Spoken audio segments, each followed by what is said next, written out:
السلام علیکم ورحمۃ اللہ وبرکاتہ۔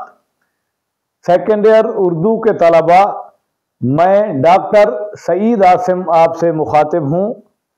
آج میں آپ کو مولانا ظفر علی خان کی حمد کا خلاصہ سمجھاتا ہوں۔ اللہ تعالیٰ کی رحمت کا جام کائنات کی تمام مخلوقات تک پہنچتا ہے۔ وہ کسی کو اپنی رحمت سے محروم نہیں رکھتا۔ اس کی اپنی ذات ہی اس کے واحد و لا شریک ہونے کی گواہی دے رہی ہے۔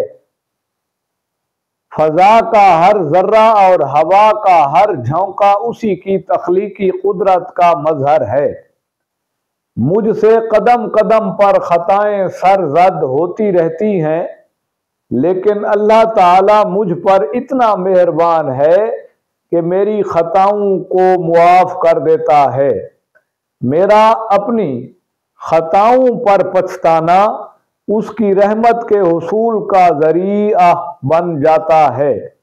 حضرت محمد صلی اللہ علیہ وآلہ وسلم نے زمین پر بسنے والے تمام انسانوں تک قرآن مجید کی صورت میں اللہ تعالیٰ کی وحدانیت کا پیغام پہنچا کر خدائی کے تمام باطل تصورات کی نفی کر دی ہے۔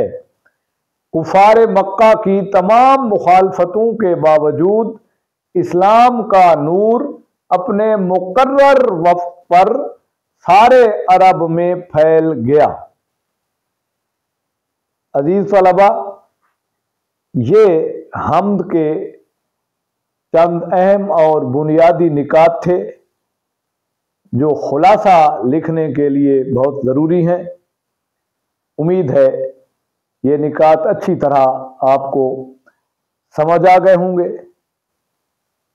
میرا چینل ڈاکٹر سعید عاصم خود بھی سبسکرائب کیجئے اور اپنے کلاس فیلوز یا دوستوں کو بھی اس چینل کو سبسکرائب کرنے کا مشورہ دیجئے، تاکہ آپ کی طرح آپ کے کلاس فیلوز یا دوست بھی ان علمی اور اصلاحی ویڈیوز سے فائدہ اٹھا سکیں۔ اللہ حافظ۔